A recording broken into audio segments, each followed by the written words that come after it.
എൻ്റെ എല്ലാ പ്രിയപ്പെട്ട ചേട്ടന്മാർക്കും ചേച്ചിമാർക്കും കുഞ്ഞഞ്ചത്തി അഞ്ചന്മാർക്കും എല്ലാവർക്കും നമസ്കാരം.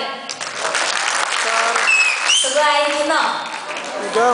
ഇവിടെ ഇങ്ങനെ ബലം പിടിച്ചിരിക്കേണ്ട ആവശ്യമില്ല. കാരണം കേരളത്തിൽ നിന്ന് നാട്ടിൽ നിന്ന് ഞങ്ങൾ 2 കലാകാരന്മാരാണ് വന്നിരിക്കുന്നത്.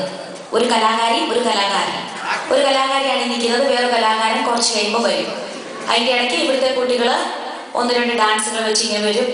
ആദ്യം തന്നെ ഇതിന് തൊട്ട് മുൻപ് കണ്ട ഡാൻസ് വെച്ച് നോക്കുവാണെങ്കിൽ ഈ കൊച്ചു പിള്ളേരെ ഈ ഉള്ള സൗകര്യം വെച്ച് ഇവിടുത്തെ ഡാൻസ് ടീച്ചർ പഠിപ്പിച്ച് ഭരതനാട്യമാണെങ്കിലും പല ടൈപ്പ് ഡാൻസ് ആണെങ്കിലും അവർക്ക് അവരുടെ മാതാപിതാക്കൾക്കും അവർക്ക് എല്ലാ സപ്പോർട്ട് നൽകുന്ന നിങ്ങൾക്ക് എല്ലാവർക്കും നിങ്ങൾ തന്നെ നല്ലൊരു കൈയടി കൊടുക്കുക.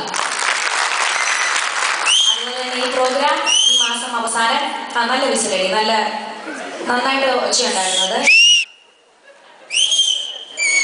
അതൊക്കെ വരുന്ന പാട്ടുകളൊക്കെ വരുന്നുണ്ട്.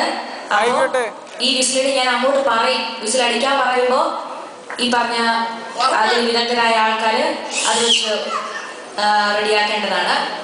ഈ മാസം അവസാനം നമ്മൾ ഈ പ്രോഗ്രാം നടത്താനിരുന്നായിരുന്നു. പക്ഷെ ചില എന്താ പറയുക, നിങ്ങൾക്ക് തന്നെ അറിയാം, പിന്നെ ഈ പ്രോഗ്രാം നടക്കുമോ ഇല്ലയോ എന്ന് തന്നെ നമുക്ക് എല്ലാവർക്കും സംശയമായി. പക്ഷെ നമ്മുടെ തോമസ് ഏട്ടൻ്റെ കാര്യം എടുത്തു പറയുന്നതാണ്.